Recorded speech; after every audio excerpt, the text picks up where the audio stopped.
Hello and Assalamu alaikum. I am Kashif Kamran and welcome back to another episode of Understanding the 20 Professional Marks in the AAA paper. Now, in the very first episode of Understanding the 20 Professional Marks in the AAA paper, I took the holistic overview of what exactly the 20 professional marks are and how are they divided in the section A and section B of the paper. Now, from the episode 2 onwards, I would be looking at each of the skill in sequence to understand what each skill expect from you in the AAA paper and how would you be demonstrating that skill in the AAA paper to fetch the highest number of marks. Now, examiner expectations and how each skill should be demonstrated in the triple exams. We know there are 4 set of skills as discussed in the episode 1. Today, I would be looking at the very first one, and just to ensure that the students are meeting the examiner expectation with that particular skill. The very first skill in focus is the communication skill. Now, I did mention in my first episode of Understanding the 20 Professional Marks that communication skill will only be available in the question number 1, which is in the section A. You will not find the communication skill in section B questions. The reason of that is that the section A question, as before, contains a requirement that you need to produce the answer in the format of a briefing note. And that is where the communication skill gets connected. So in the first question, as before, even from September 22 exam onwards, you will still have a briefing note. You have to produce the answer in the format of the briefing note. And that's where the expectation of communication skill and demonstrating the communication skill becomes more important. Let's understand the examiner perspective behind communication skill, and then let's take a more broader investigation of how would you be doing it in the exam paper. Now, in terms of communication skill, this is what your examining team expects from you. Number 1, Section A questions in AAA always ask for a set of briefing note. And that's true, right? That's not just from the September 22 exams that has been the longer history of the AAA paper, that a Section A question, which is a question number 1 worth 50 marks, always ask to produce the answer in the format of a briefing note requested by the audit engagement partner or the senior manager, which address key matters facing the engagement team at the planning stage of the audit. We know the first question is set at the planning stage, and there are multiple requirements which the audit engagement partner wants the audit manager to focus on, primarily the requirement of audit risk or business risk or risk of material misstatements, ethical issues or audit procedures, etc. Now, the first question where the engagement partner wants multiple tasks to be performed by the audit manager, and the engagement partner wants the audit manager that when the audit manager is responding to the engagement partner, he should be responding through a briefing note. So that is the medium of communication you are taking between the audit manager and the audit engagement partner, the briefing note. So that is becoming the medium of communication. Now, you need to structure this briefing note very well. You need to understand that your audience or your desired audience is the audit engagement partner who is very knowledgeable, who is very well equipped with the audit knowledge, and you are speaking to the audit engagement partner through a briefing note. So you have to be very formal. You have to use very specific audit language when you're writing a briefing note, because in front is your audit engagement partner. So you need to understand to whom you are writing the briefing note to. The next thing, the briefing note should have appropriate headings. Number 1, I'll just be demonstrating that shortly. It should have subheadings and a brief introduction. Now, over the last many years, since I started conducting the AAA webinars, I have been guiding students about writing a briefing note, because it used to be in each and every exams. It's not something starting from September 22 exams. So I have been guiding students in the June 22 webinar, in the March 22 webinar, even in the December 21 webinar, how to structure a briefing note. So that structure remains intact. You need to ensure that when you're writing a briefing note, and I'll just be demonstrating that shortly, it should have headings, subheadings, and a brief introduction. And that's all part of your communication skill. So if you want to fetch your communication skill professional marks, you need to ensure your briefing note is rightly structured. It has the right format. It has headings, it has subheadings, and it has a brief introduction, which explain the content of the report to follow. Why are you writing this briefing note? So the brief introduction explains the content of the report, content of the briefing notes, basically. So why are you writing the briefing note? You're primarily writing the briefing note to address the requirements, requirement number A, B, C, D, given in the question number 1. So that's how you start it. Candidates' response in the body of the report, in the body of the briefing note, should look professional. So when you are answering the question in the briefing note format, the body of the briefing note, whatever you are writing for the answer A, answer B, answer C, answer D, it should look professional. Use appropriate language, be clear and effective. So this is very important, right? Because to whom you are writing a briefing note? You're writing a briefing note to the audit engagement partner. So it should look professional. It should have an appropriate language. When you are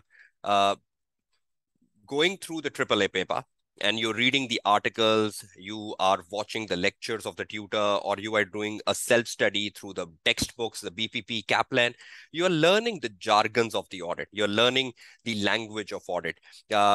Explicitly or impliedly, that language is going in your mindset, like sufficient appropriate audit evidence, like materiality, like sampling, like reasonable assurance. Now, these are like jargons of audit, substantive procedures, test of control procedures. Now, these are jargons of audit, analytical procedures. Now, if you are making use of a proper language, proper audit language, when you're communicating with the partner, that is part and parcel of your communication skill marks. So your briefing note should look professional. It should be clear. It should be effective. It should use an appropriate language. The last one, it is vital that the briefing note content is relevant to the requirements. That's extremely important. You have requirements in the question number 1, A, B, C, D. First of all, you need to follow the logical flows of the requirement because it looks professional. When you're writing a briefing note to the partner, you should not say, okay, let's do the part C first, then the part A after. It looks unprofessional. Your partner is saying, I want A first, B second, C third, and D last. So when you're writing the briefing note, it should have A, B, C, D. It's not, I know D better, let's do the D first. No. So the content is relevant to the requirements, what the requirement is asking you. If the requirement is asking you evaluate the significant audit risk, so you should evaluate the significant audit risk. You should prioritize the significant risk. Or if the requirement is asking you recommend the audit procedures you should perform on the development cost, so you should develop the audit procedures on the development cost. You need to look at the requirements carefully and then answer the question accordingly, including adhering to any specific instructions given in the exam requirement. Now, a lot of time in the question number 1, each requirement has a specific instruction. For example, a requirement might ask you not to do something. And if you ignore that, and instead of not doing something, you do that, you are losing your communication marks. You're losing your communication skill marks because effective communication is what is requested by the end user. So if the end user, the partner, is saying that I don't want this, then he don't want that. But if he doesn't want something and you're still delivering it, you are doing an ineffective communication. So in a question number 1, a lot of time there is you should not. you should not. So when there is a you should not do it. Because if you're doing it, you're falling in inappropriate communication. So before I take my Word file and just illustrate how a briefing note should look like and just take an example of a past paper, you should ensure that in the first question of your AAA paper, you need to structure your answer in a format of a briefing note with proper headings and subheadings and a brief introduction.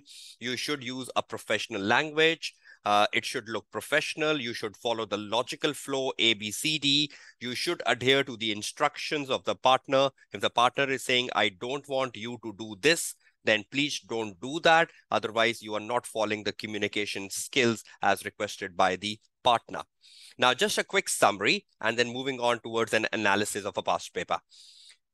Key points to grab the communication marks. Now, we know in the first question, in the question number 1, as guided in the first episode of Understanding 20 Professional Marks, the first question consists of the 10 professional marks.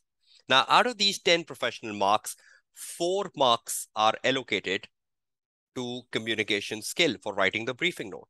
So these are definite marks, right? So out of the 10 professional marks you have in the first question, 4 of them are allocated for the briefing note. 4 of them are allocated for communication skills as guided you in the preceding slide.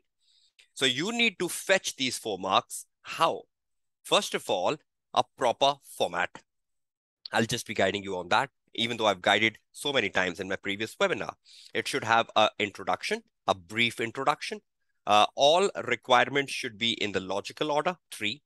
You should have headings and subheadings, 4th. You should avoid repeating any information, no repetition in a briefing note. It should be a specific answer, a case-specific answer. That is the beauty of the AAA paper. Across the entire AAA paper, you need to ensure you are writing a contextual answer, a case-specific answer. If you are writing a generic answer, you're not just losing the communication skill marks. If you're writing a generic answer, you are even losing other skill marks, like you're losing the analysis marks, evaluation marks, skepticism marks, judgment marks, and even commercial acumen marks. You need to be case context. You need to be case specific. You need to absorb the case in your answer, because that's where you can fetch not just the communication marks, but many other skill marks as well. So it has to be a case specific answer. Use professional language as guided to you shortly. And then at the end of the briefing note, you need to write in a conclusion. So a briefing note should have an introduction and a conclusion. If you follow number 2 to number 9 in your briefing note, you're fetching most of these 4 professional marks you have for communication skill. Now, just let me illustrate a quick example of what I just explained to you. If I just take on my screen the September 18 paper, the question paper from September 18, which is now right in front of your screen, just to illustrate that what your partner expects from you and how you're communicating to the partner. And if the partner is saying, I don't want this, then you don't want that. But if you're still writing that in your answer, you're losing your professional marks for communication. Now, this is the first question from the September 18 paper, which was set on the Eagle group. And the partner is saying right here, hello, to the audit manager. And he says, I have provided you with some information in the form of number of exhibits you should use in planning the audit of Eagle Group. I held a meeting yesterday with the group finance director and the representatives from the group audit committee, and we discussed a number of issues which will impact on the audit planning. Using the information provided, I require you. Now, see, this is the expectation of the partner, and this is how you would fetch your communication skill marks. I require you to prepare a briefing note for my use in which you. So he likes you to prepare a briefing note. So that briefing note is becoming a medium of communication. And that's how you will communicate whatever the partner requires from you. So the structure of the briefing note, the headings and the subheadings, the logical order, the professional language, starting a briefing note with an introduction, ending with a conclusion, avoiding repetition, writing a case-specific answer. That's how you are fetching most of these communication skill marks. Now, the partner likes you to prepare a briefing note for the use of the partner in which so he wants you to do how many things? He wants you to do number A, he wants you to do number B, number C, number D. So you have to follow the logical sequence because that's how the partner would like to see the briefing note. He does not like to see the briefing note with D, B, C, A. He wants to see it A, B, C, D. Now, something which I was mentioning shortly, that sometime the partner requests you not to do something. That is part of the communication skill. See the requirement number A. In the requirement number A, the partner is saying you are not required. Now that's very important. If the partner is saying you're not required to do something, but you still do it, you are going against the communication skills. Because the best communication skill is to listen what the end user wants and to communicate in the best interest of the end user. So if the partner is saying you are not required to consider audit risk relating to disclosures, and you write an audit risk relating to a disclosure, like a related party disclosure, like a disclosure of a contingent liability, you're losing marks because the partner is saying, I don't want to see any audit risk coming out of disclosures. I just want to see audit risk coming out of recognitions, valuations, impairment, classifications, etc. In the B requirement, again, the audit partner is saying, you do not need to consider. See? So how many times is the partner telling to the manager, I don't want to see this. But if you still demonstrate that, the partner will be frustrated. The partner believes the manager is not good at communication. So if the examiner, in the context of the question, is stopping you from something, please get stopped. Because if you do it, you are not losing the technical marks. You're losing the professional marks, 20 professional marks. And in this context, we have 4 communication marks available, which you can fetch easily. So please ensure that when you're reading through the briefing note, if the partner is saying not to do something, you're not doing it. There is no such thing in the C requirement, and there is no such thing in the D requirement. And the briefing note ends, thank you. Now, 4 things to do, A, B, C, D, whatever they are. In the A, you have to do the audit risk. In the B, you have to do the procedures. In the C, you have to evaluate the audit strategy. And in the D, you have to discuss the ethical and professional implications, something like that. So how would you go about structuring a briefing note? This is how you're structuring the briefing note.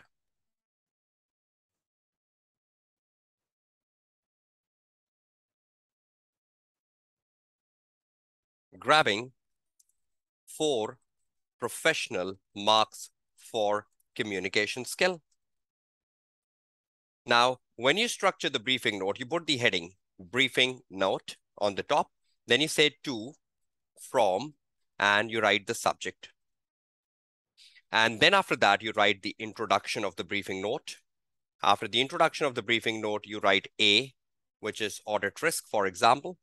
Then you write B, which, for example, was the audit procedures. Then you write C, which was the audit strategy, evaluation of the audit strategy. Then you write the D, which was ethical and professional issues, ethical and professional issues, something like this. And at the end of the day, you write a conclusion. Now, at least you can see on the screen that I'm starting with the heading briefing note. Then I'm writing to.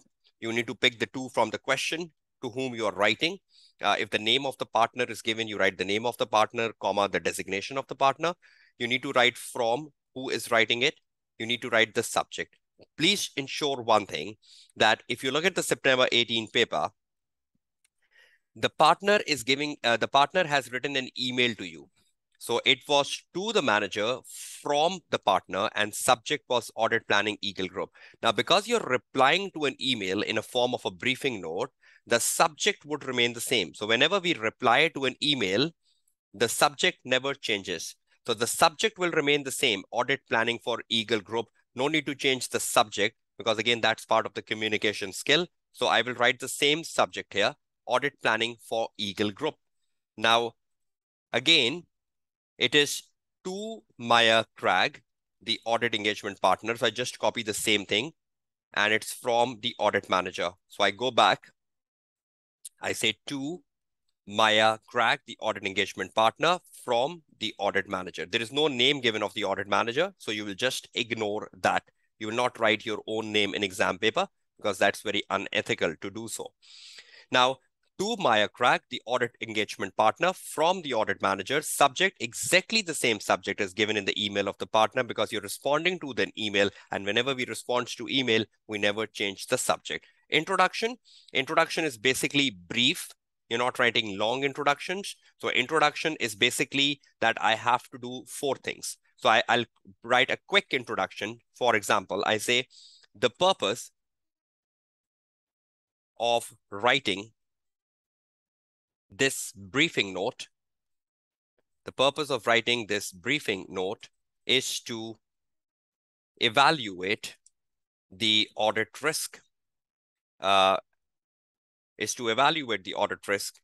in planning the audit of Eagle Group. Full stop, and I write my last sentence. Further, this note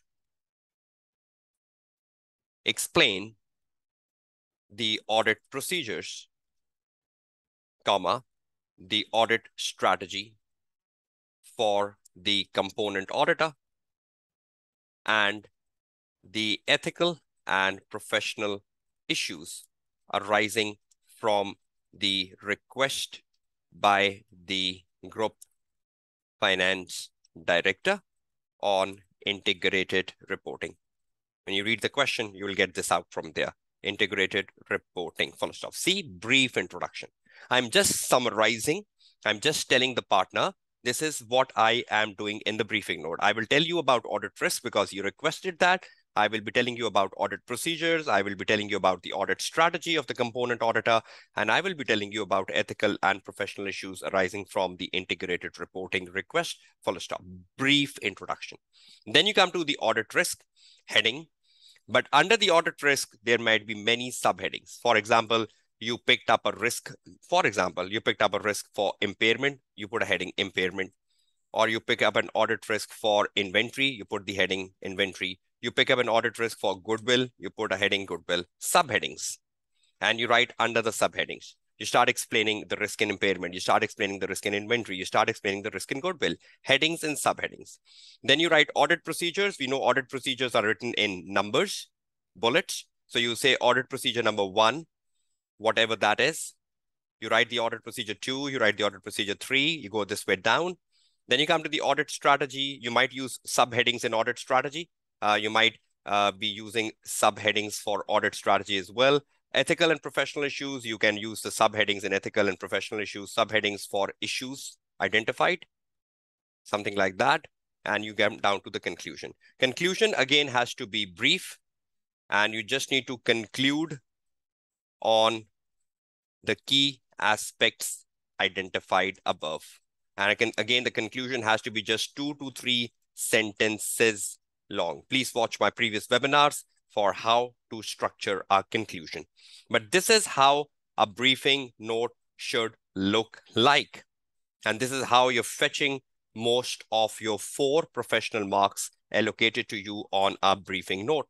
Now, just before wrapping up this understanding of communication skill marks, I just want to show you the examiner report for the briefing note, which is applicable for September 18 paper, because the 4 professional marks for briefing note were valid even before the September 22 exams. Now, this paragraph at the end perhaps just summarize what I discussed with you today.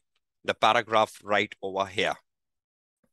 This paragraph says, candidates should note that the presentation marks are awarded for a suitable heading. Now, this was September 18 paper when we used to have 4 professional marks for briefing note.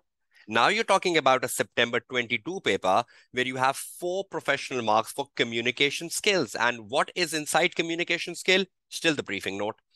So you need to understand the psyche of the examiner here, that the examiner is saying that candidates should note that the presentation marks are awarded for a suitable heading. I use that.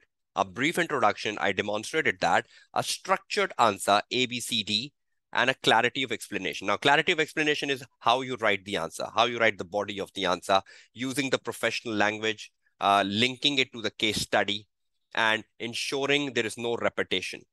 All candidates should be scoring a minimum of 3 professional marks, and note that in this examination, a brief introduction be no more than a single sentence, and time should not be spent writing a full page introduction.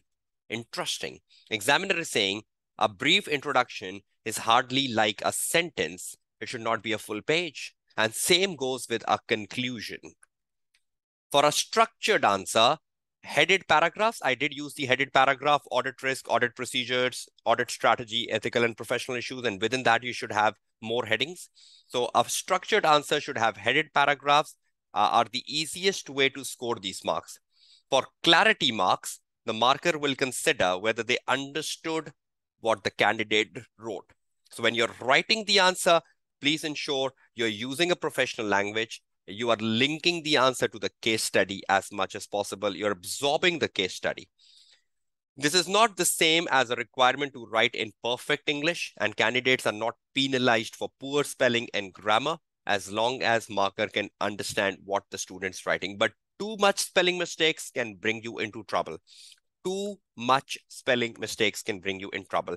But if you are doing few spelling mistakes or grammar mistakes, you will not be penalized for that. But you are ensuring that you're writing, you're gaining on communication skills. So please ensure your spellings are appropriate as much as possible. And that's how the examiner wants the briefing note to be. So I hope this paragraph from the examiner report right in front of your screen, which I've covered in my previous webinars as well, and this summary on my presentation of grabbing the 4 professional marks would help you. But again, the points from number 2 to number 9 on your screen are very, very important. I tried demonstrating them, but please ensure you're implementing them. Write a case-specific answer, use the professional language, ensure that when you're writing an answer, there is no repetition of information or no repetitive of points, which will ensure that you're grabbing most of the clarity marks in the communication skills. So this was the first skill, communication, part of the AAA professional marks. And again, just emphasizing that communication skill will only be part of the section A. It will not be part of the section B. Now, I'll be coming back with the remaining skills in the other episodes. So I will be covering commercial acumen, I will be covering analysis and evaluation, and I will be covering skepticism and judgment, because they will be equally available in section A as well as section B. So what are examiner expectations for the other skills? Keep watching the episode 3 onwards. This is the episode 2. The focus was on communication skill. And this is Kashif Kamran signing off from this particular session. Take care, goodbye, and Allah Hafiz. And I wish you all a very best of luck for your upcoming exams.